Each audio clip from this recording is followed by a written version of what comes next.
May the words of my mouth and the meditation of mine heart be acceptable in Jehovah's sight. He is our strength and our redeemer, and it is in his name, which is his authority, that we pray, praise, proclaim, project, and protect today's message. Aman. Shalom, family. Shabbat shalom. Barakallah Shem Yechava. Shalom Allah Shem Yechava. And I Kofi, co-head of the Servants of Christ. Shalom Chi. Hello, everybody. I'm Pastor Kofi, Pastor Servants of Christ, where we are always changing lives one mind at a time, but being a voice of the voices and speaking the unspoken. And we appreciate your presence. We give all praise and honor to the Most High. We give all praise and honor to him for my wife, the Honorable Maya, who lives a life that's able to be honored. You can check her out on TikTok, YouTube, her website, and Pinterest at Bloom and Flourish, not A&D, the letter N, Bloom and Flourish. She is a healer, herbalist, chemist, and biologist by degree. We're thankful and grateful for your support of her as she continues to try and support the diaspora. All right, so tonight we're going to jump into religious rights. Religious rights. Very important that we talk about it.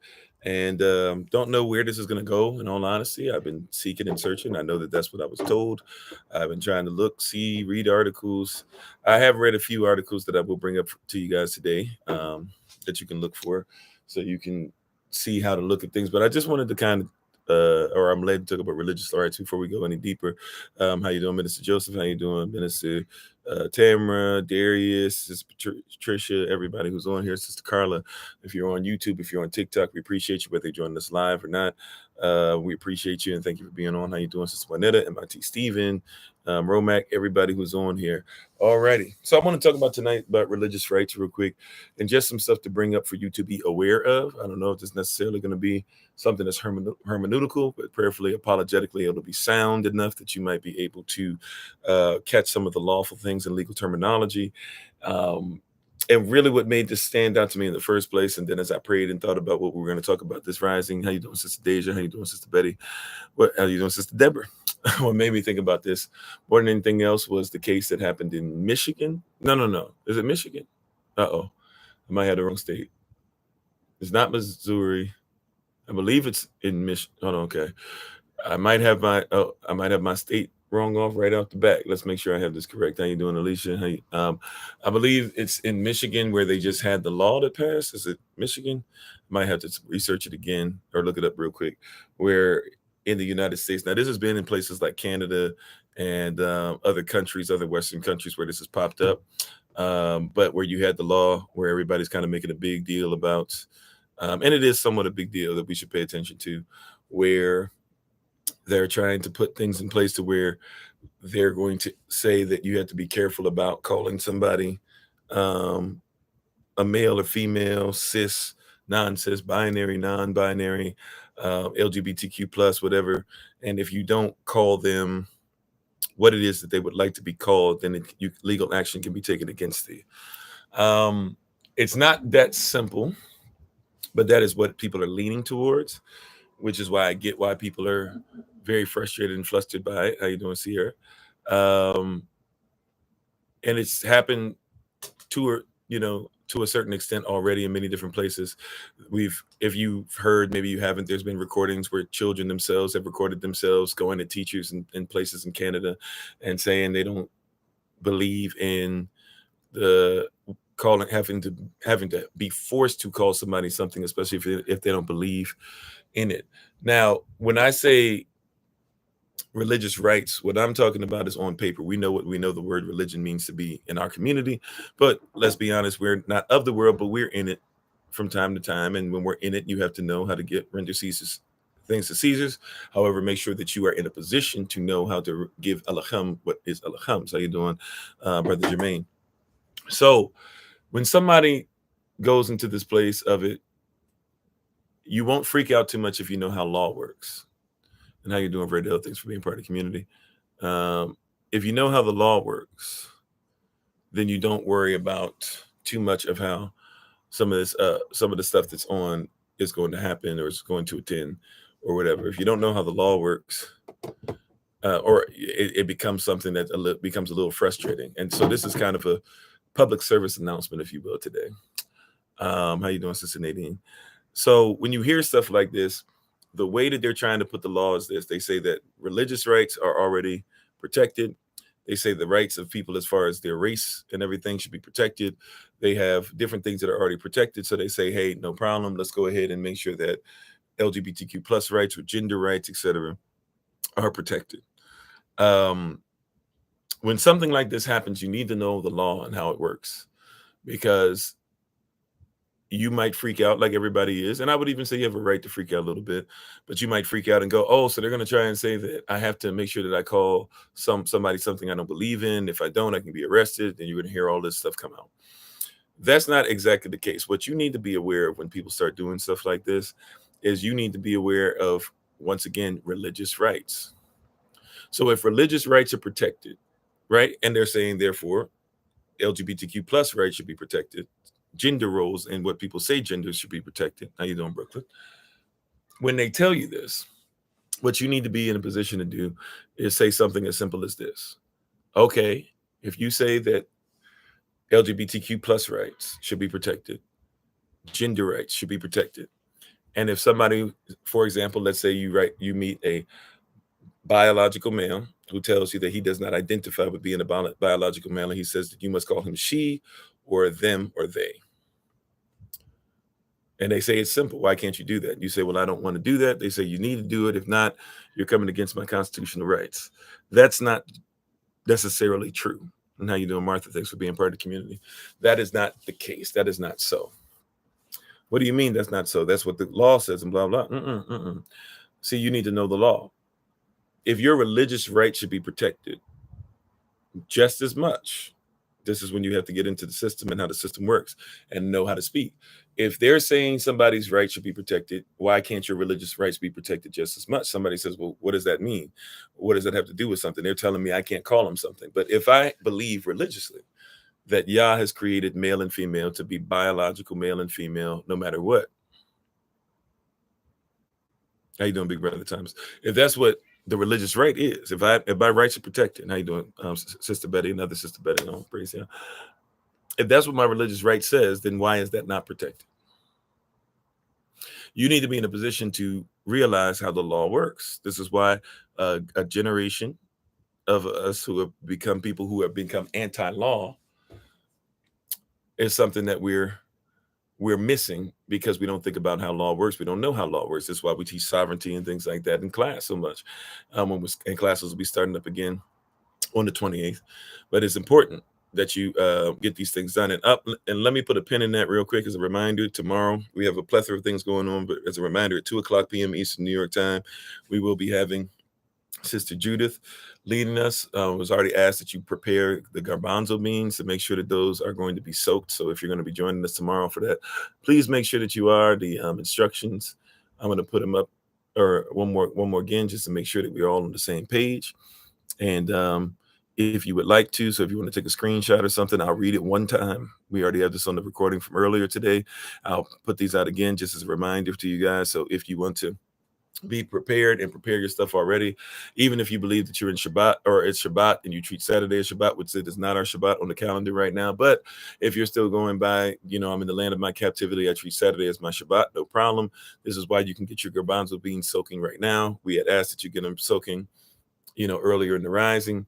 But once again, you can take a cup of dried chickpeas, which are also known as garbanzo beans, soak them overnight, at least 10 hours. So if you can get them soaking now, you can still be able to do that.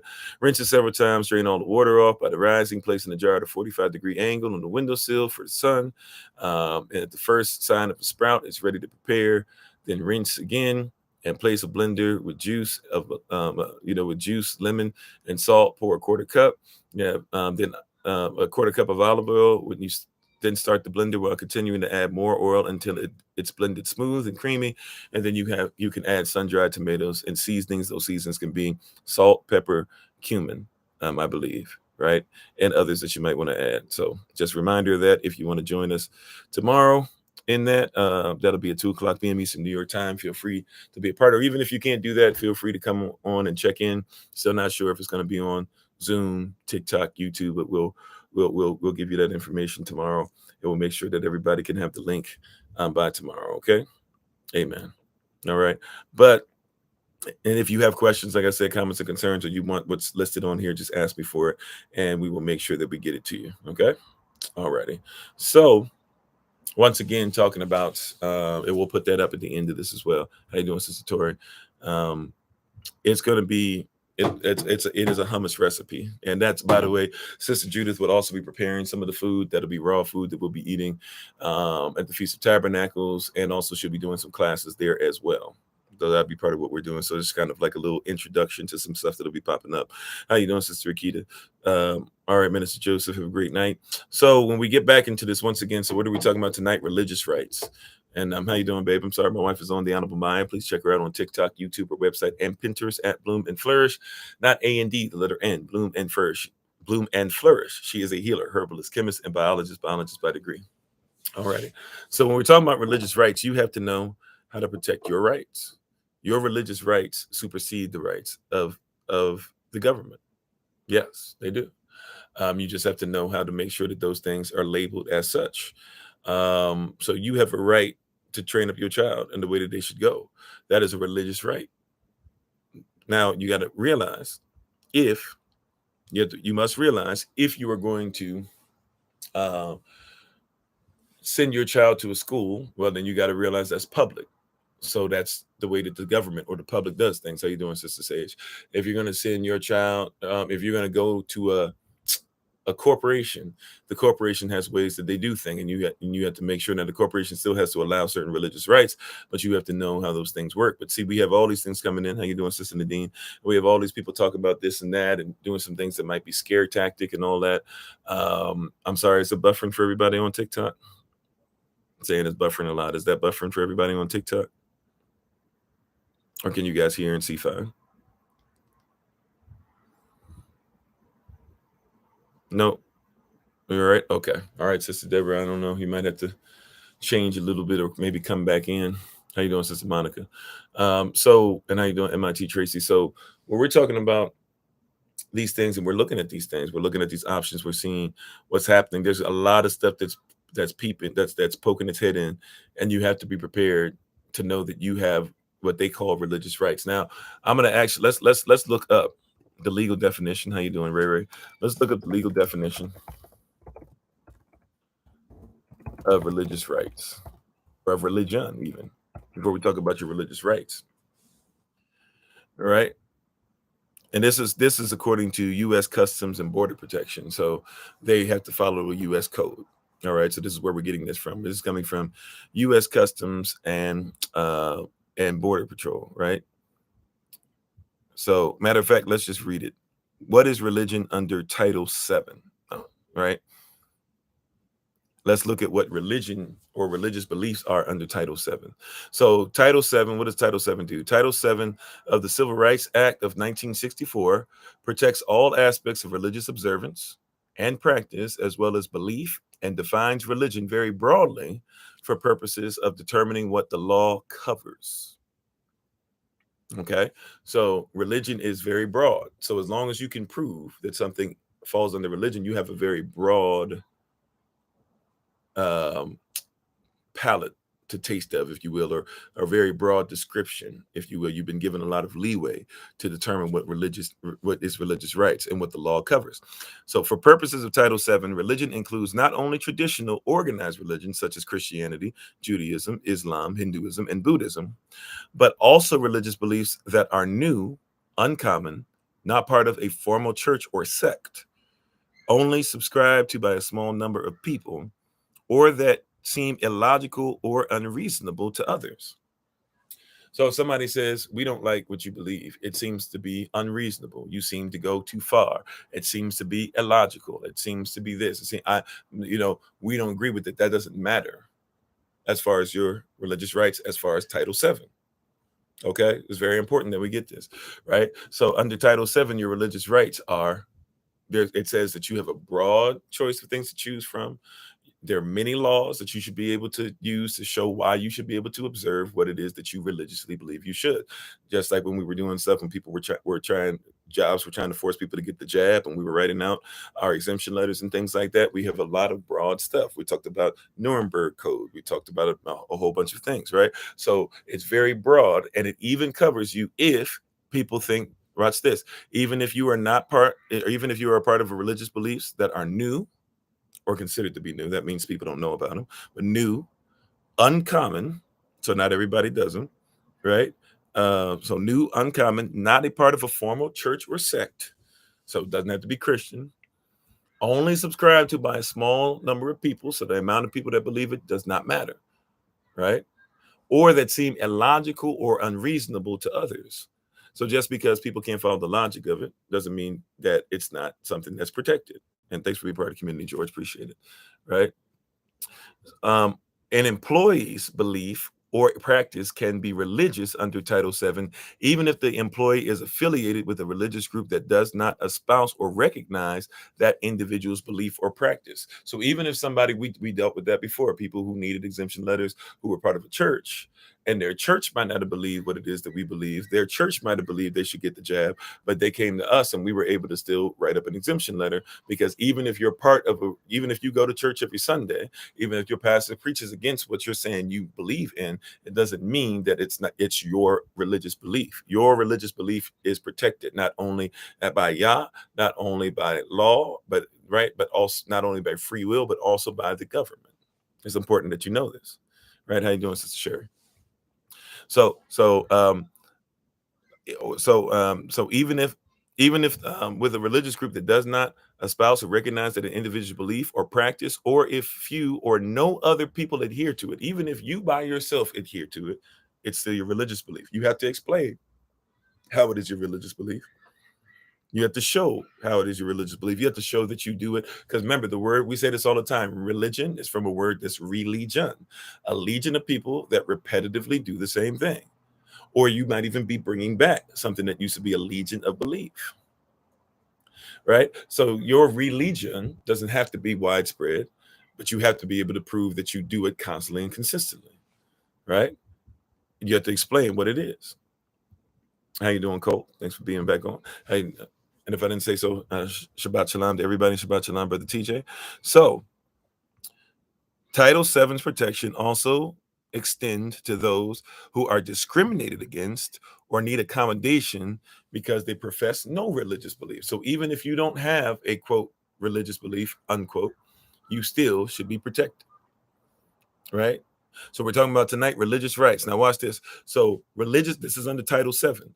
Religious beliefs include theistic beliefs, i.e., those that include a belief in Elohim or God, as well as non-theistic, moral, or ethical beliefs as to what is right and wrong, which are sincerely held with the strength of traditional religious views. So even people who are not part of your religion might share your religious views, and therefore people still need to adhere to that as religious beliefs, even lawfully.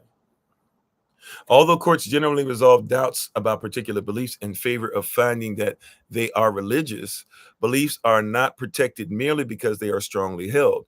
Rather, religion typically concerns ultimate ideas about life, purpose, and death. Can you show that this brings life, or how you live your life? Can you show what the purpose is of it, and how the purpose is something that's helping and is something that should be privately protected or even publicly protected, right? And then also death, right? Social, political, or economic philosophies, as well as mere personal preferences, are not religious beliefs protected by Title VII. So social, political, or economic philosophies, as well as mere personal preferences. So you can't come up talking about, I prefer this, I prefer that. You need to be able to show lawfully and legally and even biblically, Torah-wise, you need to be able to show people why it is that you believe what you believe. Hold on one second. Sorry, hold on one second, fam.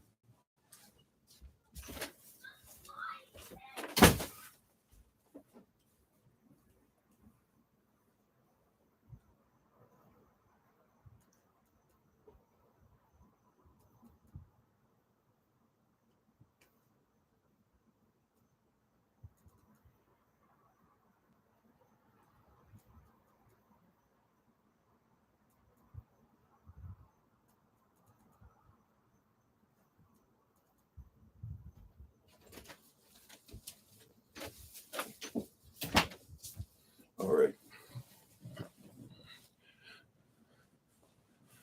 So when it comes to religious beliefs, how you doing, Sister Shelley?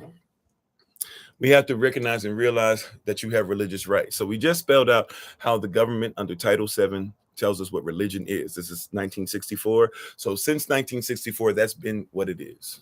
Okay. Now let's look up the legal definition of a right. See, we have to know what we're dealing with. Legal definition of a right.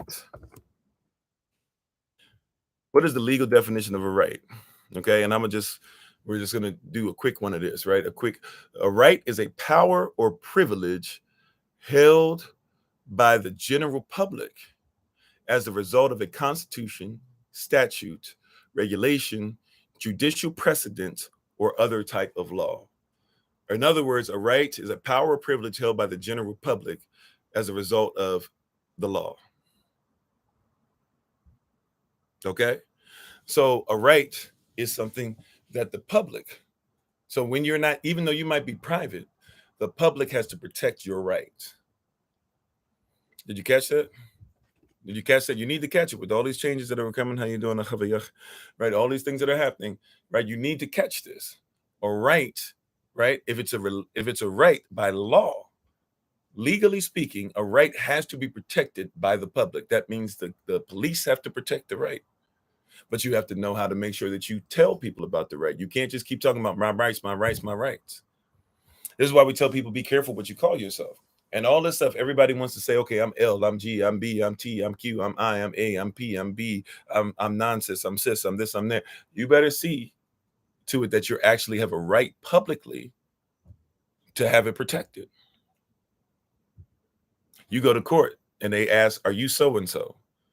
You don't make it a point to say, I'm on behalf of so-and-so because your birth certificate is on trial, not you. So I'm here on behalf of so-and-so to make sure you're not trying to connect things from so-and-so that you have on the birth certificate to who I actually am. We have to know how to deal with our rights. Our rights are protected by the public. Even if you're private, your rights are protected by the public. As long as you obey the law, you are not. Why do you think they have to let's get our thinking caps on. Why do you believe that the public has to protect the rights even of the private?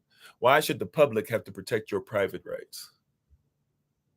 Or why do you think that it's even it's all right, it's necessary, or it's okay, it's all right for the public to protect your private rights? We gotta know how law works. Let's think about it. You said it's kind of confusing. Yeah, I mean it can be, but that's why we have to learn it because they're getting us some confusing things. How you doing, Sister Mignon? Right? Why do you think that it's allowable that the public, that the government, that the military, that the governors, that the mayors would have to protect your private rights? Because the law protects rights, right? So if I'm following the law protects whoever follows it.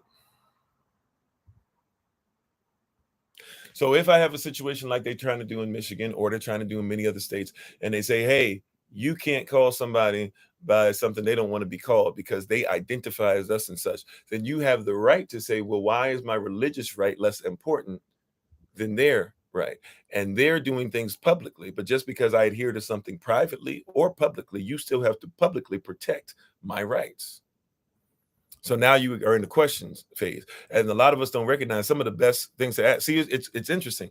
We say all the time, and I'm glad that we do. By the way, why don't we get to question the pastor? Why don't we get to question the minister? Why don't we get to question this person? Why don't we get to question the man or the woman of God? Okay, but also don't forget that you have a right to question anything pertaining to law. See, you shouldn't just be questioning for the sake of questioning. Question things when it's not making sense as far as the law. Why? Because you're questioning why your rights are not being protected. That's how you have to go about it. If I end up in court and they say, we need you to plead something, I say, no, I'm not going to plead anything. They say, what do you mean? Then what you get to do, according to the Constitution, is you get to ask questions. You start getting to say things like, well, Your Honor, question. Who is on trial? You might get to say something like, question, Your Honor, what is your name? They know what that means. They know that you're questioning their authority. How you doing, Miss Hibiscus? You might just get to say, question, Your Honor. Um, are you talking to me as a natural being, as a natural man, as a natural woman? Are you talking to me as a natural person? Are you talking to me as an artificial person? You get to ask questions. As an artificial person, you're not dealing with the right person. I'm not talking to you because you're trying to deal with my straw man. My straw man can be talked to directly. You can do stuff with the birth certificate. You can do stuff with the driver's license, Your Honor. But if you're talking to me, the natural person, then what is it that you would like to talk to? Because you're trying to ask me to identify with something that I'm not. See, even when they say identify me as this, identify with me as that, you need to know lawfully what to identify yourself as. You identify yourself as a straw man more than you do as a natural person. A straw man is an artificial person. See, I tell people this all day. How you doing, King Yawan? I tell people this all day long. I am black all day, every day. And I know people are gonna argue, but no, you're more, you're this type of more, you're Asiatic, you're more native, you're this. Look, I'm fine with all that. I get it. But I'm fine with people calling me black all day, every day. But I know in Western law, I'm not black because in Western law, black is an artificial person.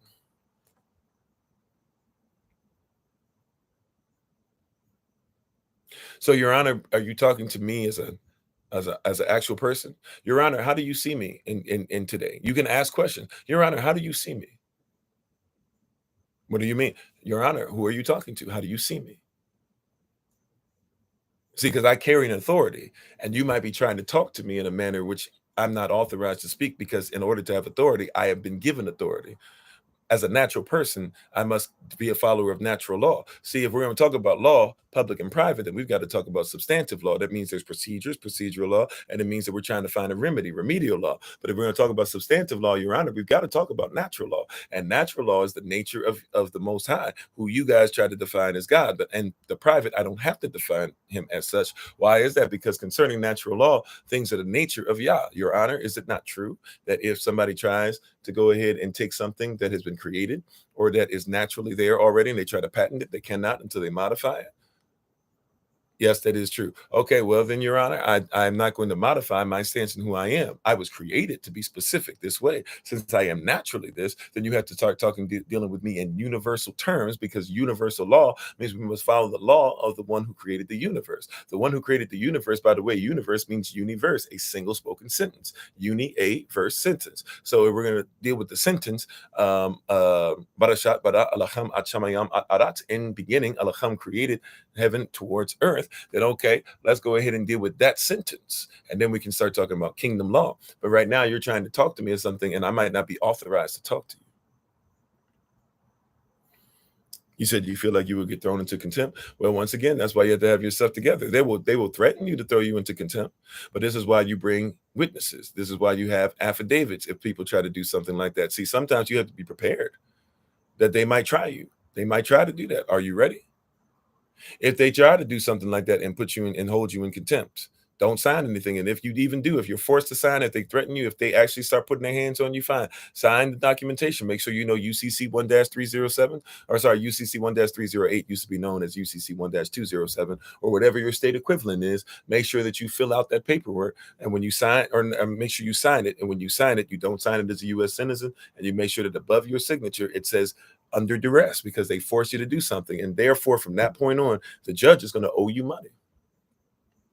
Right? I'm just saying we have to be ready. And this is why I said the kingdom of heaven suffereth violence. Are you ready for people to try and come against you? This is when the rubber meets the road. We're not prepared. We've talked about this before. We're prepared when things are positive, but we got to be prepared when things get negative too. They're changing the laws every day, and we're not looking at our rights. We're not looking at what can we do as a community. We're not looking at, hey, if something happens, does somebody have my back? We're not watch this, save up some money, because you might have to make sure that you bring your own stenographer. Yes, the court has a stenographer. You have the lawful right to bring a stenographer with you. Did you know that? And you can have the stenographer. Now they're expensive, but they're worth it, because they're going to get every word correct. And when the judge says, strike that from the record, you turn to your stenographer and you say, with all due respect, you are under you are under my authority today. You do not strike anything from the record. And that is your affidavit. And you make sure that that stenographer, if necessary, can go ahead and you're in place of you, or you can have a friend that the stenographer can go to make sure that if they try to do you dirty, you will have something to hold that judge in contempt at some point, and they will have to pay you, literally pay you money because they wasted your time, right? So we have religious rights, but we don't know enough law to protect our rights. This is why we try to teach this stuff. You said you always thought that they should have a court to make laws and only do it public twice a year. Yeah, but that's why you have a public law, you have a private law. Now the public has to protect. Now, actually, not public law and private law. You have public and private in law, but the public, like we were saying today, the public has to defend the private, but you have to be able to recognize your authority. And you have to be able to make sure your authority is recognized. How you doing, Brother Allen? You have to be in a position to where I know how to say it. Now, once again, this is for educational purposes only, and I have to say it because many people will not try to learn or take classes, or even if they're not with me, you won't go to the use of L's of the world or other people to be able to sit down and actually learn and have somebody teach you these things and make sure that law works, and then start governing yourself by the law. Right? Like you have to begin to go to these places where you start to think of yourself and govern yourself by the law. But once again, we become a people that don't accept law. And we don't, and we've told people that law doesn't matter. So when you believe, so watch this. Why do you think that law doesn't matter?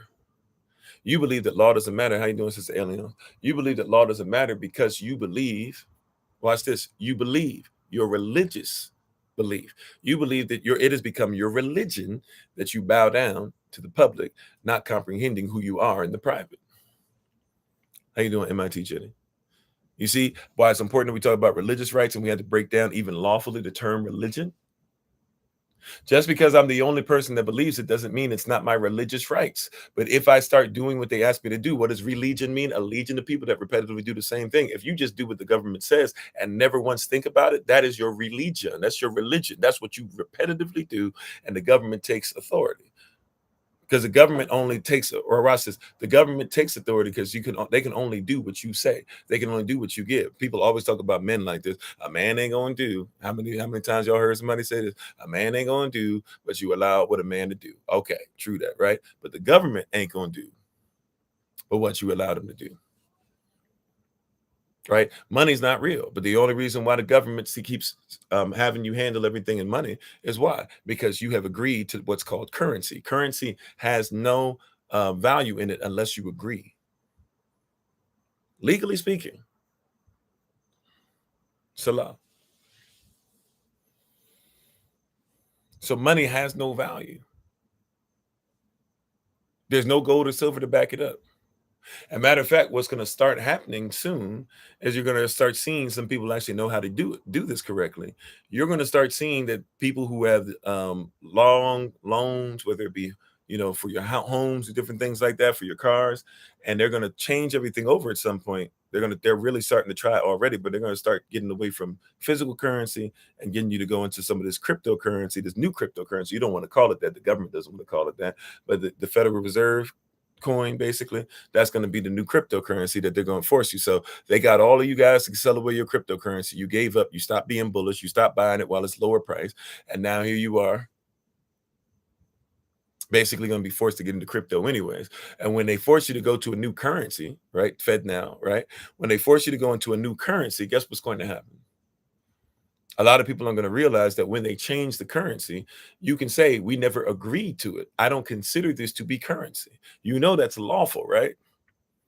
Because currency has to be agreed upon. If you signed a contract saying you would pay somebody in money or pay somebody in using your card or whatever, and now they're saying you have to use Fed now to be able to do it, you have the right to say, well, when we first signed the contract to go back and forth, we never agreed that that was the currency. Since that was not the currency agreed upon, I reserve my rights to say that y'all are being ridiculous with this contract that we signed, the verbal contract, all these different things, whatever it is. I have a right. Thanks for being part of the community, Julie Rose. I have a right to be able to put that up there because I know the law and I know that the law protects my rights. But because you don't think that you have rights, or you think that the only rights you have are the ones that the only rights that you have are the ones that somebody tells you have, that's all that you use.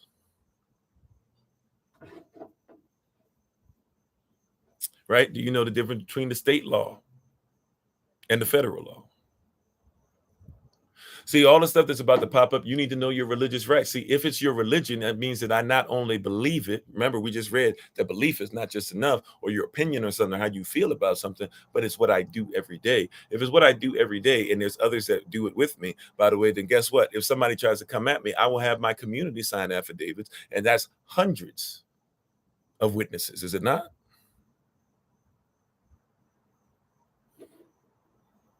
You found a way to get your own coin? Yeah, that's great.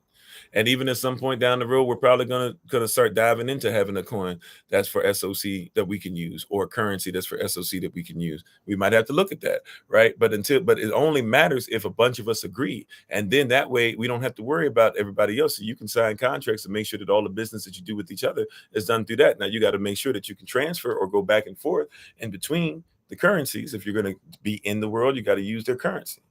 But if you make your currency powerful enough where everybody continues to come together, then it doesn't matter.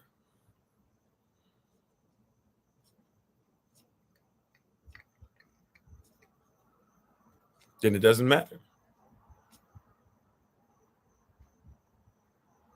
Right? You have to agree for something to be currency. Why is the only reason that the word of Yah is valuable? Because you and Yah agree.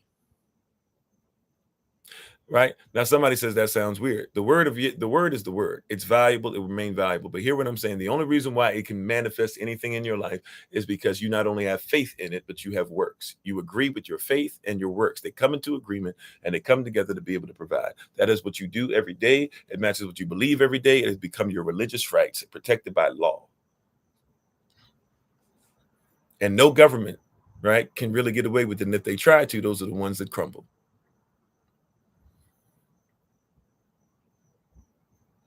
Even the Supreme Court, as dirty as they are, they still have to they still have to keep your religious rights. They can't get away from it.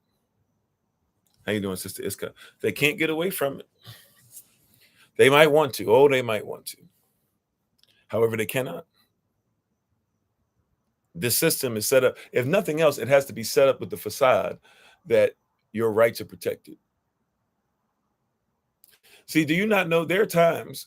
See, watch this. One of the great reasons to keep asking questions is because if you ask certain questions, some of the reasons why the judges have to eventually agree with you is even if they still could do you dirty, they would have to, if they did you dirty, they'd have to admit to the world that they're just doing you dirty.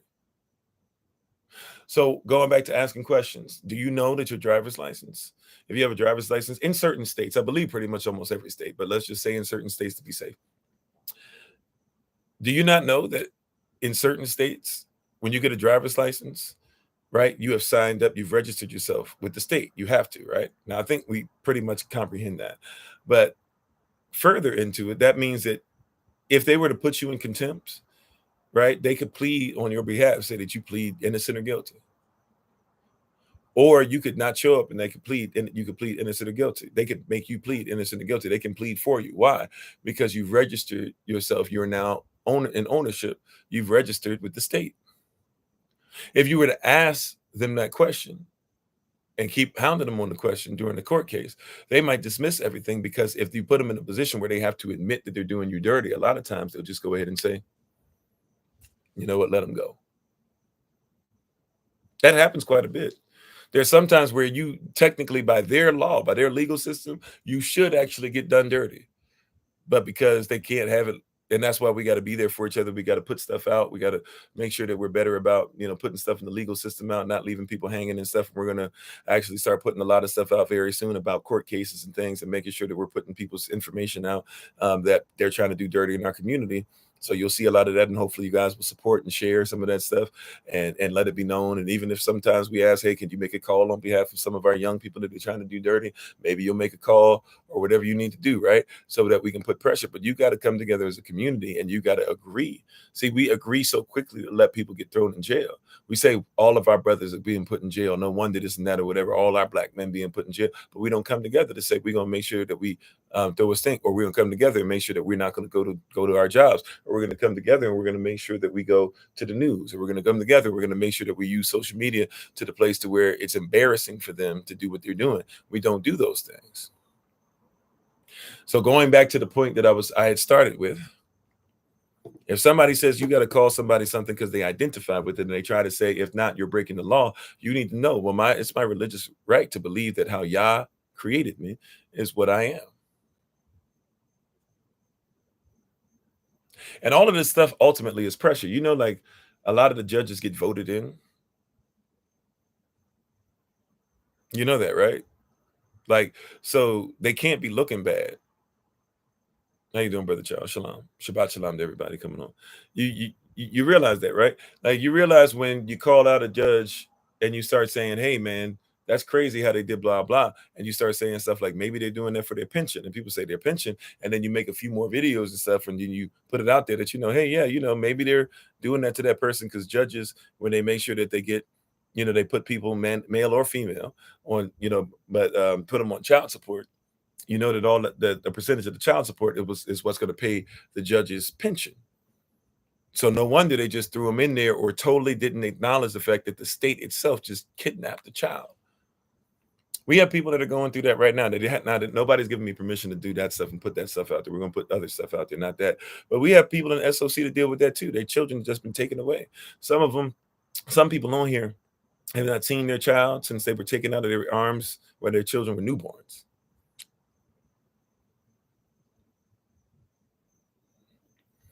And we just go, oh, well, we're just supposed to go with it. We don't put any pressure on it. We don't look to see who we can contact. And look, I'm not a huge celebrity or anything like that, but hey, I'll put, as long as it's righteous. Now we're going to make sure it's righteous, right? But if it's righteous, it's worth defending.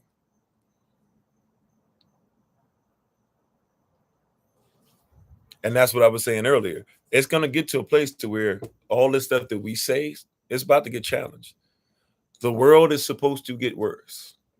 I know this is not a comforting word, or maybe it is, because you should remember that, as we just said today, be strong and very courageous. The same way that Yahweh was with Yehoshua, or with Moshe, he will be with Yehoshua, and he will be with you. Right? Be strong and very courageous. He will never leave you. He will never forsake you. Be strong and very. Be strong and what? And very courageous. It's almost time when the mark of the beast is going to be on people's foreheads. Are you ready? You're going to have to make a decision. You said there's a problem presenting and exercising our rights on great standing and strong foundations. Yeah, that's why we have to know what is it founded upon. See, we got to be careful. Don't go before the judge. Do not go before the judge and be sitting up there and you don't have your stuff founded upon law. They're going to eat you up. Yeah, what we're seeing now is nothing to be compared to what's going on. See, but that's why also we have to keep in mind the suffering of this present time is not worthy to be compared to the glory which shall be revealed. And as Minister Tamara taught us a while ago now, suffering is a choice. If I'm going to suffer through something, it means I must go through it. Remember, there's something called the women's suffrage movement. What did that mean? They wanted the right to choose. So if you suffer through something, it means you must choose it. I would say choose wisely, choose courageously. Choosing strength. Yeah, dealing with a decaying system like that is difficult, but once again, it's a promise. This is why the book of Hezon, or some people call it Chezon in modern Hebrew, or Chezon, or what we call the book of Revelation now. It's called revelation. It's not revelation, it's revelation. What does revelation mean? Revel means what? Revel means to rejoice. It means to be excited. It means to be happy. Now, you would say, well, all the stuff that's going to happen in Revelation, why would I be happy over some of that stuff? Well, some people are going to read the book of Revelation and they will not be happy about it. But those of us who know who we are, where we're headed, and how we're protected, we will be happy about it. See, so I'm not saying I'm happy to see our people lacking basic knowledge of self, right? I am, though, excited knowing that if this is the last times, I'm on the righteous side, right? I'm not happy that there are going to be many people that are going to choose to continue to be in the wicked system, but I am happy for those of us who have made a decision that we would be protected and be kings and queens under the king. Therefore, we will be sovereign. I'm not happy that many people don't recognize that the United States is not even a country. It's a corporation by United States Code itself. 28 USC 300215 A, B, and C tells you what this so-called country actually is.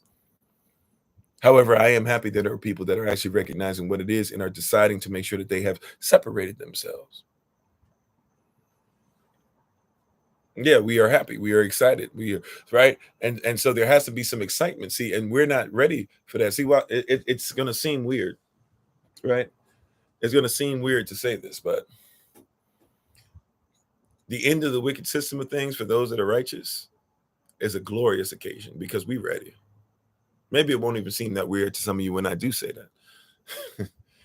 that. But seeing the wicked system end, Shabbat Shalom, how you doing, Sister Toya? And if Brother Raphael is listening as well. Okay. Raphael, Shabbat Shalom to you guys. See, when the system begins to decay, I get excited. I'll be waiting. I'm gonna be honest with you. This is gonna sound weird to some of y'all. Some days, when I look at the sun, I start looking around and I'll be like, oh, is that the choir rolling back? Oh, okay, not yet. I'll be looking back is it going back like a scroll? Oh no, that's just an airplane.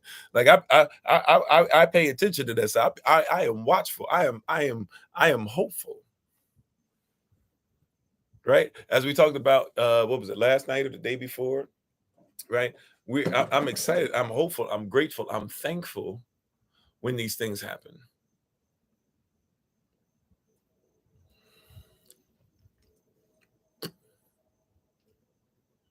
Right? I'm excited. When they say all manner of evil against you, do you rejoice and be exceeding glad? How you doing, Judah Razzie? Do you rejoice and be exceeding glad? See, as long as you're challenging me because I'm righteous, I know that I'm doing what I'm supposed to do. So fire away. So fire away. You said you look up on, yeah, fire away. Do what you got to do. Make fun of us, of those out there doing this, that, or whatever, right? It's like when I hear people say stuff and they try to say, oh, you're a simp and blah, blah, and this and that. And I'm looking at your life and I'm like, brother, you can't even get a girlfriend. Right? We're not even supposed to have girlfriends. We're supposed to have wives, but you can't even get a girlfriend. I'm decades into my marriage. If you're gonna make fun of me because I'm married and you can't find a girlfriend, then go ahead and do what you do. But that's the same way with the world. See, I have certain things that I'm protected by, and people don't believe it, and people keep coming after. People have came after. People have tried to tell everybody, "Oh, he's been saying that he doesn't have to pay taxes. He's been saying this. He's been saying." People have been coming all over the place. They can't do nothing to me though because I'm protected by the law. I follow the law and I live privately. Matter of fact, these live sessions are about the most public I am. When we do meetups and stuff, we don't really do meetups where everybody can see us. We don't do big stages. Now we're getting so big to where some of this stuff we're not gonna be able to hide anymore. And I'm not really trying to hide it per se. I just try to be protective over it. But we don't get to a point like, Feast of Tabernacles might be 40, 50 people at one point.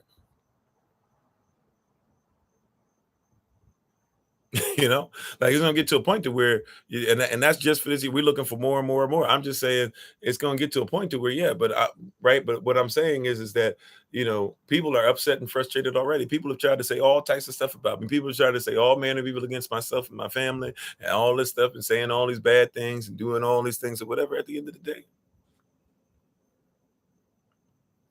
day, like what can you really do to us? You can't stop it because we're lawful. You can't stop it.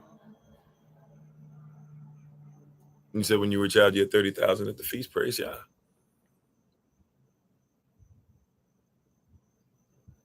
I can't speak to 30,000, but I know they can't stop what Yah has coming.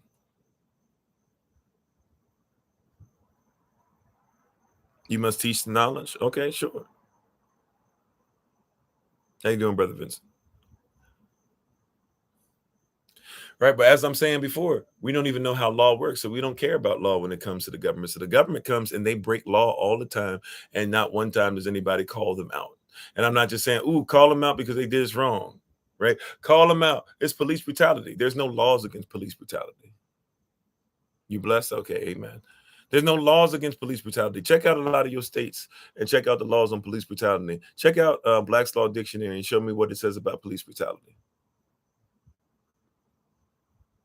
You're just hoping that a judge will translate what you mean by police brutality and help you out. But you don't know any laws about police brutality. Now, what about if somebody's trying to circumvent your civil rights? Oh, now we can have a conversation. You see the difference? What if somebody's trying to circumvent your religious rights? Ooh, okay. Now we got to listen. We got to listen to that no matter what. Whether I feel like listening to it or not, I can't just go around that. That's something that I can lose my career over.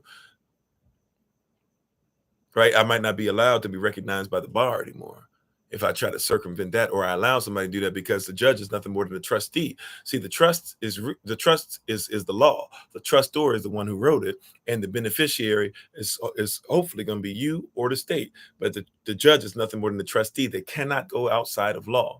And if they try to go outside of law, or they allow somebody else to go outside of law, that's when you have them. Ultimately, that's what sin is when you're going outside of the law. How you doing, Brother Henry? Ultimately, that's what sin is. When you don't, and this is why I tell people all the time, if you learn how the biblical law works, it's not going to be too difficult. Like, you don't have to learn some wording and stuff. But if you know how biblical law works, oh man, like constitutional law is nothing. Because in constitutional law, your religious rights are basically the highest rights that there are. Right? But before tonight, some of you probably never even thought about Title VII. Maybe you've heard about Title VIII, but never even thought about what does Title VII say as concerning your religious rights. And it's been there since 1964. Right? 74, 84, 94, 2004, 2014. You're almost to 2024, right? You're 1 year removed from that being 60 years. And some of us have never even thought about reading Title VII because you're so anti-law. And if you're anti-law, this is what we said a couple nights before we showed this in scripture, right? If you're gonna be anti-law, guess what else you are? If I'm anti-law, you got to be anti-Christ.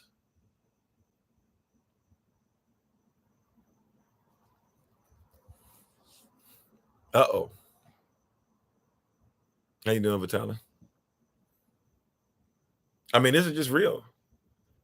If Yahshua followed the law, if he tells you to follow the law, if Paul says, as much as y'all try to say he doesn't, if Paul keeps telling you to follow the law, Romans chapter 10, Romans chapter 11, just a couple places, Romans chapter 3, that's just one of the epistles. Right? Against such there is no law in Galatians. That means you got to go back to Galatians 5:19 before you get to Galatians 5:22. Read all the stuff that there's laws to protect you against doing certain things. So you have it twisted. You think that if you do something, the law is going to mess you up. No, the law is there to protect you from doing that thing. Because if you do it, there's a consequence for if you do it, there's a consequence. For every choice, there is an invoice.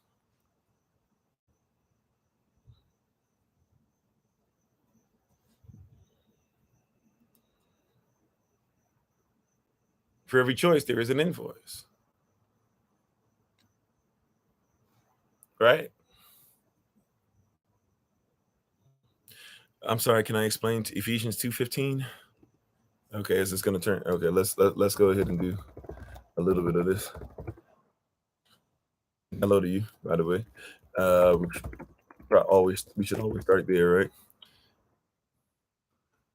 Okay, here we go. So having abolished in the flesh enmity. Yep. Okay. I thought this is where we are headed. So you're not actually trying to have conversation or even say hello. You're just saying like everything you're saying is wrong about law, which is why people get waxed. But I'll go ahead and play around with it a little bit, right?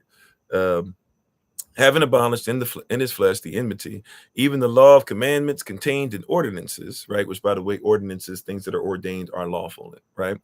For to make in himself of twain one new man, so making peace.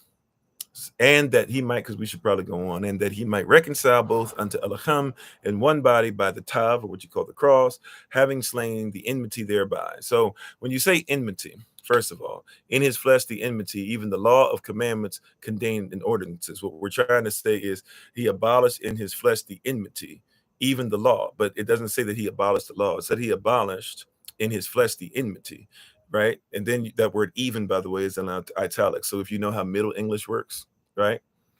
Oh, well, hold on, just stick with me now, because it's not that hard to disprove what you're saying, because the same person that we're using here, right? If we're going to use Paul, let's stick with what Paul says, right? So let's look at what Paul says holistically. You ready?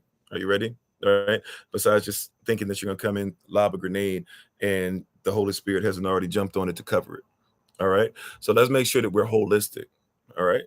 Game over is simple. No, it's not. You're somebody who doesn't want to listen. So let me go ahead and do this. Since you don't want to go in there, we'll come back to this in a second. Do you want to start at Romans? I'll ask you a question. Let's play the game. Question for you. And that's why I said when it comes to law, ask questions, right? And then people don't like to keep going with questions. Okay. Question for you. What does Romans 10, 1 through 16 mean to you concerning law? Just question.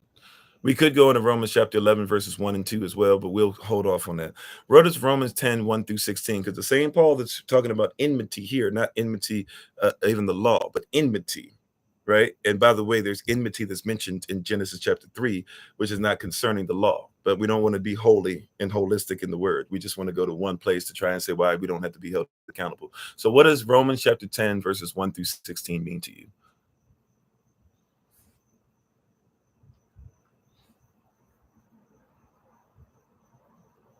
Matter of fact, let's do this. What does Romans chapter 10, verse 1 mean to you?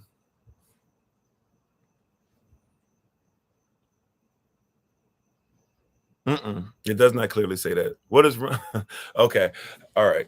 So you've decided that you're not going to be holy in it. So let's just say what it says. You ready? Romans 10:1 says what? Matter of fact, let's do it like this before we even get there. Romans 1:11, Paul says, I'm writing this that you might be established. You need to be established again. You've gotten off track. I need to get you established again. Romans chapter 3 begins by saying and talking about stuff concerning the law, and that we can't just get rid of the law, period. But then we get to Romans 3:23. All have sinned and fallen short of the glory of Elohim. Romans 5:8 tells us that Yahushua demonstrated his love, right? That while we were yet sinners, he died for us. So that to be fair, Romans 6:22 says that we might be free. Why? Because Romans 6:23, the wages of sin was death, but the gift of Elohim was eternal life. Therefore, Romans chapter 8, verse 1, I can't be condemned because I follow after the spirit and not after the flesh. Okay, I'm with you, right? We're with each other. Romans 8:11, and the same spirit that rose Yahushua from the dead dwells within me and will quicken my mortal body. Romans 8:18, so the suffering of this present time not worthy to be compared to the glory which shall be revealed. Romans 8:19, so that the creature, those who are not part of something, we're not going to establish what that something is, but that the creature, the creation, is waiting on the sons of Elohim. So something has to happen to make us children of the Most High, right? But now, Romans chapter 8, verse 28, all things are working together, not for your good, but for righteousness, for tabah, for those that love Elohim and are called according to his purpose. Romans 8:37. So now we got to think like more than conquerors. You are more than a conqueror. Stop thinking like you came on here to conquer somebody. Be more than that. That's what you're called to be. Open your mind. So now let's go to Romans 9:6, which, by the way, states that not all Israel is Israel. However, Romans 10:1 starts off with what? Paul says, the same Paul you're talking about now, that we want to act like Paul doesn't think about law at all. Paul says, Romans chapter 10, verse 1, that it is my prayer. This is what Paul says. It is my prayer that that Israel would be saved. Is Israel everybody? Does Israel follow law? Okay, all right, but you're not going to believe that. Romans 10:2 behind it says what? That you have a zeal of Elohim, but it is not according to knowledge. It's not according to being intimate with what the scripture says. Romans 10:3 says why? Because Israel started getting into stuff with everybody and everybody's culture and everything else, but never kept up the kingdom culture. And Romans 10:4 says what you're trying to use going into Romans 10:5. Romans 10:4 tells me that therefore we're going towards an expected end.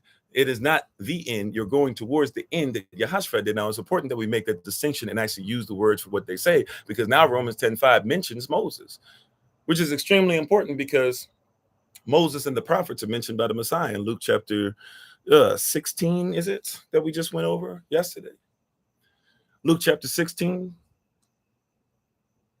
when you have the rich man who died. This is Yahshua. This is the Messiah, who you probably call Jesus. This is the Messiah speaking. And he's giving the parable about Lazarus, the poor man who sat at the temple beautiful, and the rich man who would go past him. And the rich man and Lazarus both die. And when they die, when they pass away, when they pass on, and then it says that they're both on the other side of the gulf. The rich man is in hell. Lazarus is being comforted by Abraham on the other side. The rich man begins to call over to Abraham. Father Abraham, please, can you give me some water dropping on my tongue? He says, nope, you had every chance to be able to do what you were going to do, that you would not end up in hell, right? And when he says that, he says something else that's interesting as well. Because the man says, well, can you at least send Lazarus back to my family, to my brothers? They're doing the same stuff that I'm doing. They're doing the same things that I'm doing. Can you please send Lazarus back to make sure my brothers know better? If they, right? And Abraham says, no, they have Moses and the prophets. The definition of fulfilled literally means to be enacted or to be put into effect. It does not mean to end. Thank you very much. Right? So it means to be put into effect, not by what you try to change the definition to, where people have changed in time. But once again, you're right. You don't want to tell me specifics. You don't want to answer specifics. You just wanted to give me one or two verses and act like that was it. And you said game over. I'm not playing games. I'm living righteous. All right. Laugh all you want. This is why you won't listen to your Messiah. Read your Bible. Tell me where I'm wrong. Does Luke chapter 16 say that he asked if he can send somebody back to his brothers? And Abraham says no. And he says, no, Father Abraham, look, please send somebody to my brothers. Why? Because if you would send them to my brothers, he said, if you would just send them over there when they saw somebody raised from the dead, like the Messiah has been for you. If they saw somebody who's been raised from the dead, they would believe. And he said, if they don't believe Moses and the prophets, they're not going to believe because they've seen somebody resurrected. But I can tell that this might not be for you. But for those that want to keep on listening, see, this is why you got to know how laws work. So for those who might want to listen to this, because this person has not come to listen, has not even have the conversation, to not even see what the word says, or at least say, hey, I agree with some of what you say. They're just here to say that everything that I say is wrong, and therefore I must be a complete idiot. To those of you who are trying to get past me being steeped in idiocy as this person is, and might think that something I'm saying might be wise because it comes from the word of Yah, let's keep on going. So back to Romans chapter 10, verse 5, we got to get back to what Moses says, because Romans 10, 6 and 7, look, I have no heaven and hell to put you in, but Romans 10, 8, we got to get this together. Why? Because Romans 10, 9, if you would confess and believe in your love, right, that Elohim raised him from the dead, then thou shalt be saved. Sozo. Now, when you look at that word, it says you must confess. What does the word confess mean? Matter of fact, let me stop, because you've already just laughed it off, and you don't think that the word of Yah is something that we should pay attention to, or you think that I'm a novice, or you think that everything that comes out of my mouth is ridiculous. But for those that actually want to look up what the word confession means, or to confess means in the Greek, particularly right there in Romans 10:9. The word Romans 10:9, the word confess there, it literally means what? It means to confess. So if we could even look there, confess, con means one, fess means to say what has been said or say what has been done. You must be one with what has been said or one with what has been done. But also in the Greek, homologia, it talks to about homo, the same, logia or logio, depending on if it's masculine or feminine, but logia or logio, which means the logic of. So you must have the same logic, which is very interesting. You must have the logic of Christ, therefore, to be saved, the same logic that he had. Let this mind be in you that also was in Christ. Right? Okay. So, what is Christ's logic concerning the law?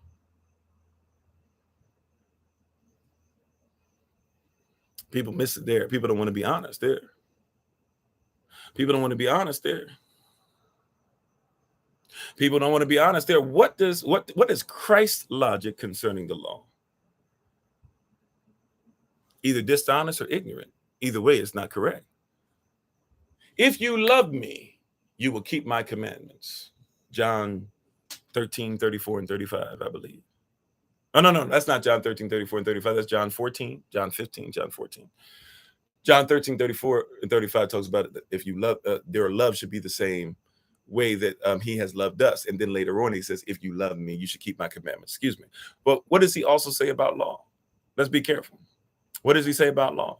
If you read Mark chapter 12, verse 28 through 34, you'll see that he makes the 10 commandments into 2 and says that that's just the beginning of it. But maybe you don't like that. How about the Sermon on the Mount, Matthew chapter 5, verse 10 through 12? Matthew chapter 5, verses 10 through 12. Right? What does that say concerning law? He says, blessed are you when they revile you and say all manner of evil against you for my name's sake.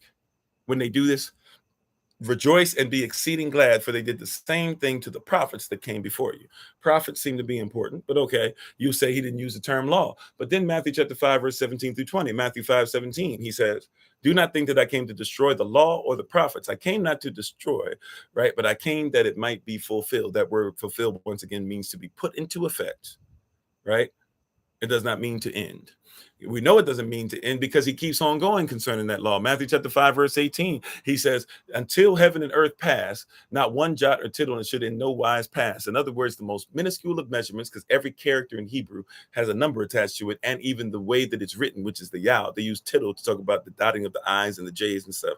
But they're actually, in the original language, they use the term yod. Even the handwriting that it's written in, the hand it's written in should never be changed, which is the reason why you are appropriating or misappropriating the word of Yah. But he keeps on going. Matthew chapter 5, verse 19. He says, anyone who basically does not live by the law, and then you teach others not to live by it, you are considered to be the least in the kingdom. But then he said, those who live by it and teach others how to live by it are considered to be the greatest in the kingdom. And then verse 20, he says, you need to know the law greater than the scribes and the Pharisees.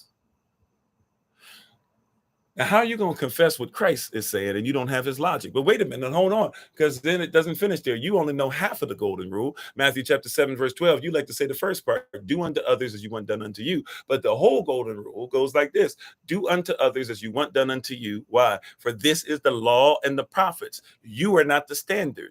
The prophets are the standard. The law is the standard because the Messiah is the standard. And the Messiah came to make sure he fulfilled, put into effect all those things to show us how to put into effect. How can you carry your cross and you don't carry it like Yahushua does?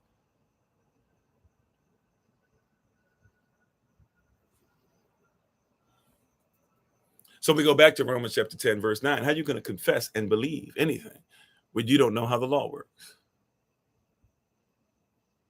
And then you get to Matthew chapter, see, everybody stops there. Sorry, Romans chapter 10, verse 9. Everybody stops there. Why don't you go to Romans 10:10? Because it tells you that you're still on your way to righteousness and on your way to salvation. You can be saved and still not be righteous. You can be saved and still not have worked out your own salvation. You don't believe me because you don't read your word, or you don't care about it, or you don't want to listen to it. You just want to pick out the pieces that allow you to keep acting up and not be accountable. It says it right there, Sermon on the Mount, Matthew chapter 5. I'm sorry, excuse me, where we at? I'm sorry. Romans 10, we're at Romans 10. Romans 10, 9 and 10. Romans 10, 9 talks about being saved if you have the same logic of the Messiah, and therefore you can be a fellow heir to what he is, which means if he rose from the dead because the Father rose him up, then you can believe that you'll be raised because you believe that he was raised. But then it says you still are on your way to righteousness and on your way to salvation. Righteousness means to be in right lawful standing, and salvation means that you must be salvaged. These are your religious rights. Then verses 11 and 12, we can't act like the Jew or the Greeks can't get in, but they have to follow the law. They have to. You got to go back to Romans 3. Matter of fact, you got to go on to Romans chapter 11. You don't like it, but Romans chapter 11, verse 1 straight up articulates that what the person on there was saying is absolutely wrong, because Paul starts off in Romans 11:1, right after all the stuff we're going through now, right in Romans 11:1, he says, hey, look, so should we say that because Israel messed up, that therefore they have no chance, that they're not the chosen people anymore? He says, Elohim forbid, or what you would say in your Bible, God forbid.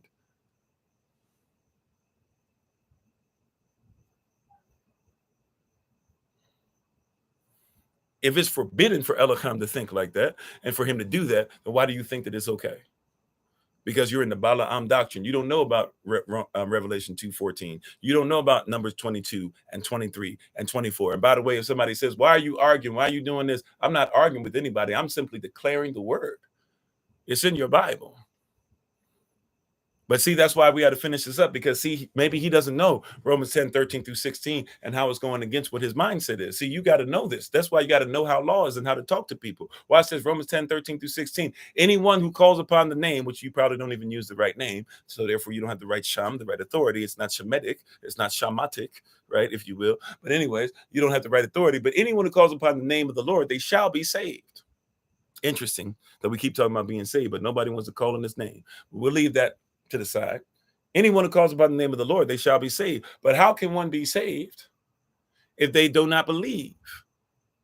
And people say, well, I believe. See, I believe that God raised me. How can one be saved if they don't believe? And how can one believe what they have not heard? And how can one hear what is not being preached? And how can one preach if the preacher has not been sent? For how beautiful are the feet of those that walk in the way. Therefore, as Isaiah said in Isaiah 43, verse 1, as Isaiah said, who shall believe our report? This is not everybody's report. See, you're still ported at the enemy, talking like the enemy and sounding like the enemy, but I've gone to another port and I've come back to report what it is that my findings are. Therefore, now we go to what I was just talking about in Romans chapter 11, which starts off by saying, so can we just say that Israel has no chance to be in anymore? Allah forbid. And it goes on to tell you about grafting. It tells you that others can be grafted in. It tells you to be careful that just because you're grafted in, it doesn't mean that you can't be taken off, right? Just like some of the other branches were taken off. And it said also, too, that Yah has the ability that even though some of the branches of Yashta have fallen off, it doesn't mean he can't graft them back into the same tree they were once of. And Israel is the root. So even if, and Paul talks about this. So basically, let me put it in layman's terms, right? If I got an apple tree and an orange tree, right? And I take in the orange tree, I take a branch from the orange tree and put it on the apple tree and graft it in. If the oranges still can produce due to being put into the apple tree, is it now an orange tree? Does it cease to be an apple tree? Does it mean it has to be called an apple/orange tree? Or is it an apple tree with an orange branch grafted in? You don't want to talk back to me now because you got to go to Revelation chapter 7. You don't want to talk about what the word says. Revelation chapter 7 tells you that Israel must be sealed, and then everybody else who's grafted in comes on it.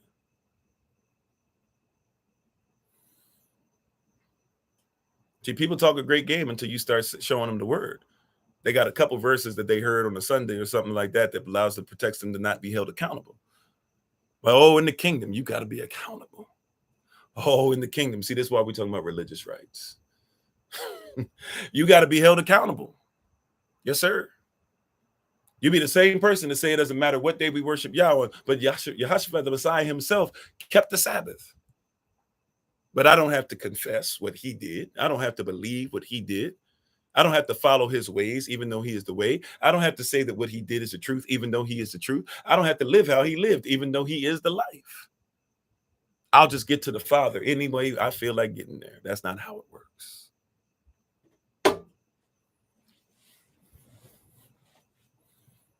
Somebody's like, well, you arguing now. No, I'm not arguing. I just told you. I'm just giving the word. I'm confessing. Hallelujah.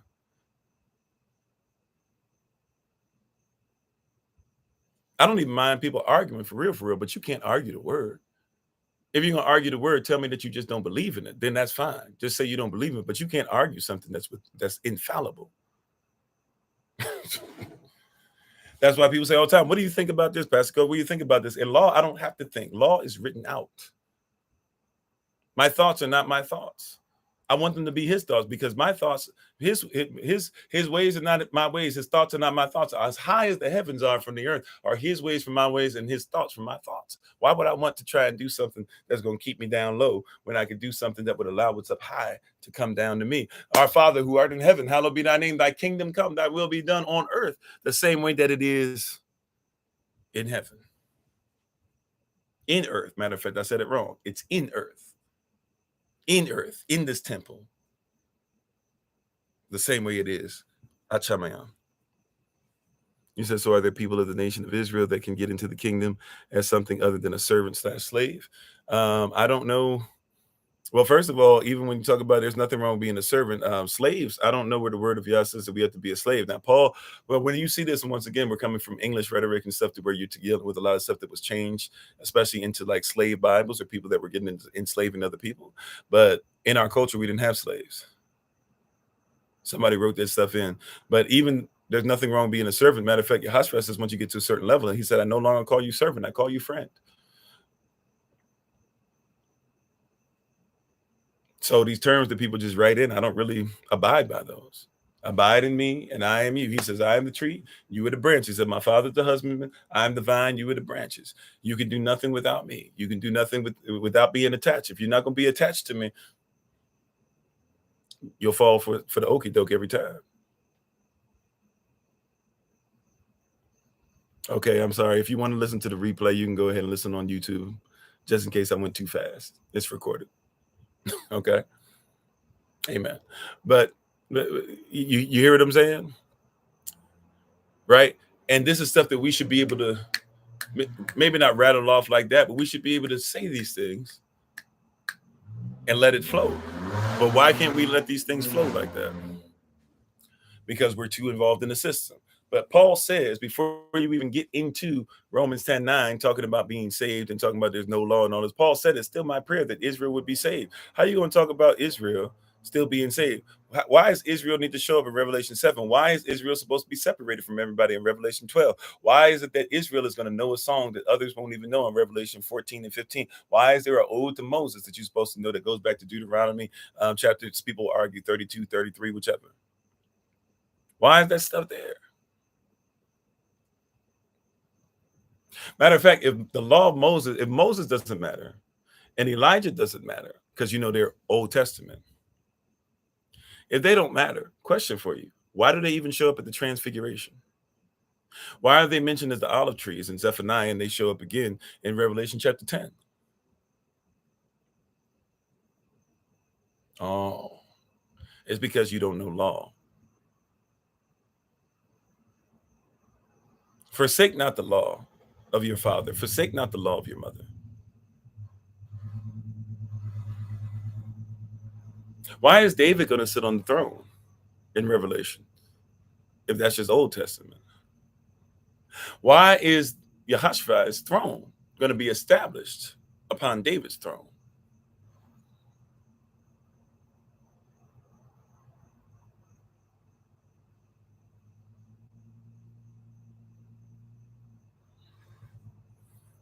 See, everybody keeps talking about this law doesn't matter, but that's why once again you get waxed. You go into the world and they use artificial version of law, or sometimes they just use real law because you don't know any law and they waxing you.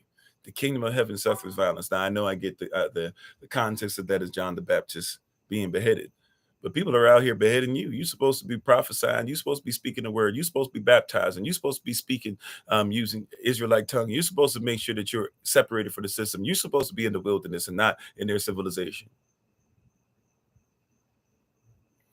But the kingdom of heaven is suffered violence, and the violent take it by force. And unfortunately, a lot of us are the ones that are violent against our own people, trying to have no accountability. Last thing I would add to that, see, you got to talk about religious rights. Last thing I would add to that,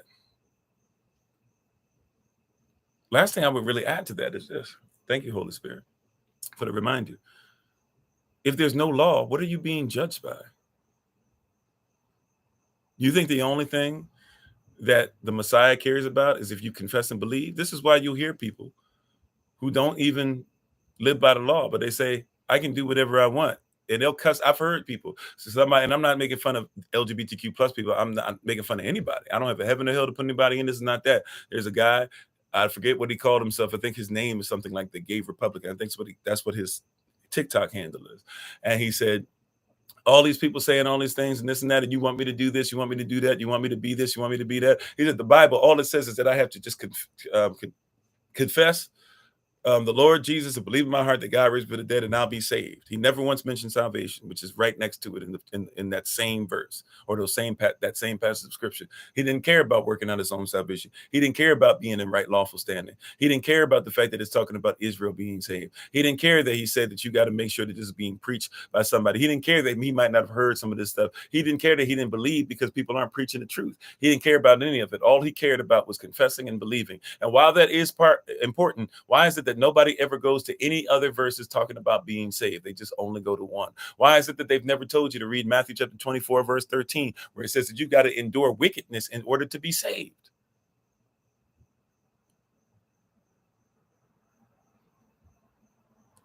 When those who say they believe in the word sound like those who are ultimately fools, you got to start asking yourself, didn't the Bible say something along the line? Somebody's going to have to help me with the verse. I can't remember it off the top of my head. But doesn't the Bible say something along the lines of this, right? Ultimately, something that is saying this. If you don't believe in Yah, you were a fool. It is a fool who says in his heart that he does not believe in Elohim. That's what it is, right?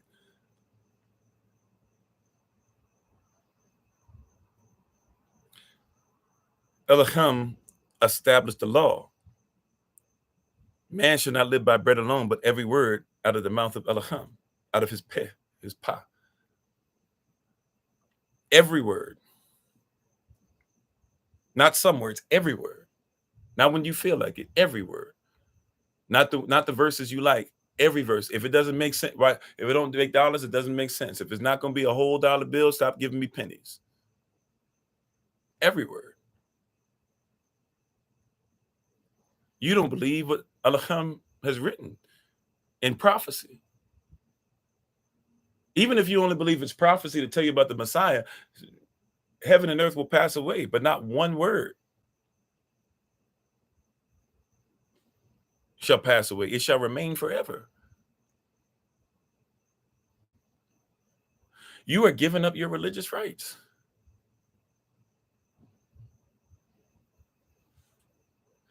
You are giving up your rights. Why would you do that and claim to be a believer? But that's what we're dealing with. So you as believers, be careful about people that keep trying to get you away from the law. Now going back, the brother's probably gone by now. I believe it was a brother. If it wasn't, I apologize. But going back to what he had told us, all that being said, that makes it pretty easy. Because now if I know how law works and stuff and I know what the word says, watch this. Ephesians 2:15, having abolished, this is what he tried to use. Having abolished in the flesh the enmity, even the law of commandments. The enmity, go back and look at the word enmity. Go back and look up the word enmity when you get a chance. What do you mean, Pastor Kofi? Why look up that word? Because he tells you in Genesis chapter 3 that he would allow enmity to be between the devil and the woman. You missed it. It's not talking about the law. It says even the law of commandments contained in ordinances, right? But it's not talking about the law. It didn't say having abolished in his flesh the law. It says having abolished in his flesh the enmity. But you don't recognize what it's saying there, right? Peep game. Genesis 3. Adam and Eve sinned, and he's not talking about Eve yet. Eve's curses will come later. Eve's curse, as far as she will pine for her husband, and her husband won't want anything to do with her, and she'll have to travail in pain now or during childbirth, which she wasn't supposed to have all those pains. Adam is going to be cursed as far as curses the ground that he walks on. Before that, it talks about that there's going to be that there's going to be enmity put between the devil, the serpent, the devil's seed, and the seed of Yah. And it talks about a woman. That woman is mentioned again in Jeremiah chapter 3, verse 15. Jeremiah chapter 3, where he says that he is married to Israel. That woman is mentioned as far as the baby being born is going to come out of the woman. The seed that's going to come out of the woman is mentioned in Isaiah chapter 9, verses 6 and 7. That seed is also mentioned in Revelation chapter 12. Revelation chapter 12, there's this woman with 12 crowns. I wonder why she would have 12 crowns. And the serpent bruises the baby in the heel, but is ultimately crushed in the head, prophesied in Genesis chapter 3. And now the devil is cast out. He tries to go up after the Messiah that came out of the woman, Israel. He tries to go up after the Messiah, and he can't get there. He has the brake speed off him. And him and his imps, they get hurled down to the earth like lightning. They're not in hell. They're roaming around the earth. And as they're roaming around the earth, they start looking for Israel. This woman, Israel, has separated herself. And so all that's left is for him to look at, first, before that, he even tries to shoot the water at the woman. But Yah makes sure that the woman is separated. And he brings up the clay. See, the world mixes iron and clay. Those who are romantic, they mix romanticism with the word. And they get this weird Christianity thing going. But it says that he put enmity between the devil's seed, the children he's spitting out to try to get to the seed of Yahushua, or those who are left. So he can't get to Israel, the woman. So what does he do? He tries to get to the remnant, the seed. And so we need to make sure whether you're the remnant out there that needs to come to Yashara'ah, or you're Yashara'ah that needs to leave a bridge so that the remnant can come back in, you need to make sure that you realize that there's been enmity between the two.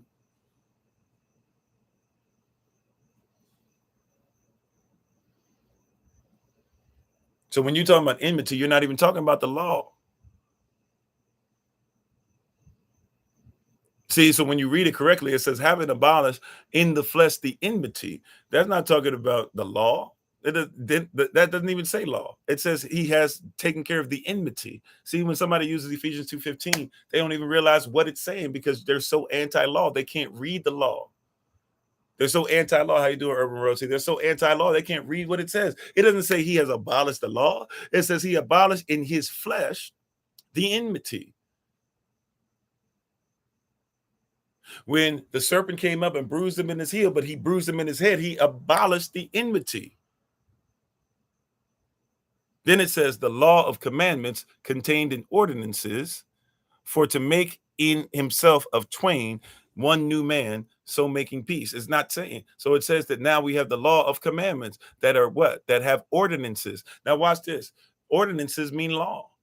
Are we supposed to get rid of his ordinances? Peep game. Are you supposed to go ahead and murder somebody? Is it okay to murder somebody now? I mean, the law said, do not murder.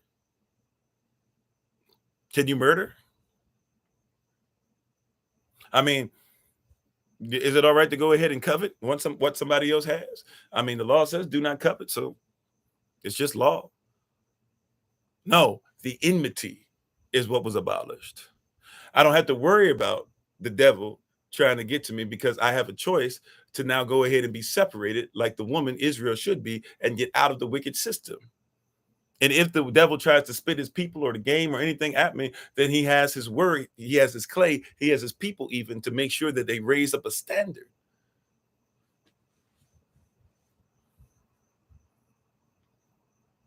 That has nothing to do with what y'all saying. You just don't want to follow law. Even the law of commandments contained in ordinances, semicolon, for to make in himself of a twain one new man, so making peace. And that he might reconcile both unto Elohim in one body by the cross, having slain the enmity thereby. Having slain what? The enmity thereby.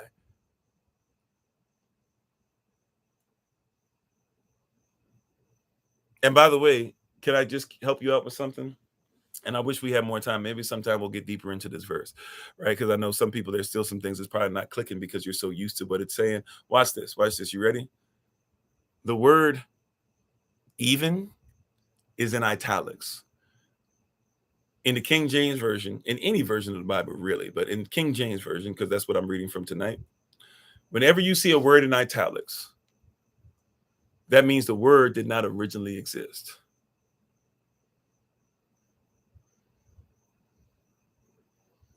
What does that mean? That means that somebody put it in there, but they had to be honest about the fact that they put it in there. Sometimes they put it in there because they believe it's proper English. Sometimes that's the way that they saw it, so they put it in there. But it means that the word, when it was translated, was not even in there originally, right? It might mean that they don't even use that term, right? It might mean in Hebrew, we don't even have a term for that word. So when it says even the law, that's not what it said. The law of commandments is a whole other sentence. But see, if you don't know the culture, you'll think that it's the same thing continuing. But it can't even be because it doesn't make sense. He abolished the enmity, but then they put that word even the law, saying that you don't have to listen. He abolished the law. It says, having abolished in the flesh the enmity, the same enmity we talked about between the devil seed and the seed of Yah, right? And then it says what? Then it says the law of commandments. And the word contained there is in italics. So we'll read like this: the law of commandments in ordinances for to make in himself of twain one new man, so making peace. So it says the law of commandments has ordinances. And what should you use these ordinances for? To make in himself of twain one new man, so making peace. Those who are in the world, you're at enmity with those who are in the kingdom. Israel has separated herself. Israel is supposed to, but you can be grafted in. And Israel, if you're out there and you don't even realize who you are, you can come back and be reestablished and graft back into the tree that you always were. You can be brought back into remembrance. You were a member of this, something happened that dismembered you from it. Now you can come back into remembrance of it. And those who uphold the kingdom and those who will come in can both be what? They can both be of making himself or be made in Yahashua, what? Of twain one. Two that were separate can become one. And really, even we could go even deeper. Yahashua himself, who's supposed to come back for his bride, he can come back for us, and two can become one. Okay, Judah Rising, if that's how you see it, and that's the only way we can talk about, as if the animal sacrifice has nothing to do with what we're talking about, to each their own, right? I'm not gonna argue with you. If you feel like you've said that a couple times, if you feel like I'm not hitting it right or teaching it right, hey, I appreciate the stuff, and maybe I could look at it and maybe I'm just totally off on that. Okay. But right. But what I'm saying is that we got to get to a place to where we recognize this stuff. We're letting people who don't even uphold the culture, who don't even know the language, who don't even use it as religion, every day doing the same thing repetitively as a legion of people. They don't even care about it. They're not worried about it. They're not concerned about it, but they want to tell you about it. I'm not talking about you, particular Judah Razin. I'm talking about the person that was on earlier. But people have this mindset, but you don't know your religious rights. So when people tell you got to call them this or that, you better know law, right? You got to know law. You got to know law. If you do not know law, you got a problem. You don't know your religious rights. That's being said, thank y'all for being on. We will see you tomorrow. I'll put up, as we close out, the instructions again for those who want to partake in what's going to happen tomorrow at 2:00 p.m. Eastern New York time. Our calendar for tomorrow, what's on the calendar for this weekend, is as follows. Tomorrow, 8 a.m. Eastern New York time, we'll be on a live session on Kofi_43, not here, Kofi_42, but Kofi_43 will be on the live session. At 10 a.m. Eastern New York time, we'll have our Shabbat service on the podcast. At 11 a.m. Eastern New York time, we'll have Shabbat Beit Sefer for the children, or Shabbat Bayat Savad, Shabbat school for the children. At 12:30 p.m. Eastern New York time, we'll have a meeting for those that are in Florida. So please, ma'am, please, sir, if you're in Florida, if you're in the Florida region, make sure that you contact or reach out. We'll make sure that we give you that information. But we will be meeting at 12:30 p.m. Eastern New York time. And then at 2:00 p.m. Eastern New York time, those who are going to be part of Sister Judith's presentation, if you'd like to be able to do so, that'll be at 2:00 p.m. Eastern New York time. Have your garbanzo beans and everything soaking. You need to get them soaking. If you didn't get them soaking, we asked you to try and get them soaking. I know it was last minute for some of you because you didn't hear about it the day before. But if you didn't get a chance to get them soaking earlier, pretty much this is kind of the end that you're going to have. If you'd like to be able to follow the recipe, I'm going to make sure that I show the recipe before I get ready to take my leave. And I guess we'll do like a mini shout out, if you will. We'll do like a little tiny shout out at the end of this. If you've never done a shout out with this, we'll let you guys kind of see how that works. But if you're on TikTok, if you're on YouTube, we thank you guys for being on. You can go ahead, shift over to TikTok for our shout out. But we thank you guys so much. We appreciate, we honor the king and queen, each and every one of you. Even if you're not living inside that kingdom or queendom yet, we appreciate the potential king and queen in each and every one of you. We give all honor and praise to the Most High, Yahweh Elohim. We give all praise and honor to him for my wife, the Honorable Maya, who lives a life that's able to be honored. You can check her out on TikTok, YouTube, her website, and Pinterest at Bloom and Flourish. Not A-N-D, the letter N. Bloom and Flourish. She is a healer, herbalist, chemist, and biologist by degree. So we thank you so much. If you can, stick around on TikTok for the shout out. We appreciate you doing so. We're thankful. We're honored to be in front of you guys one more again.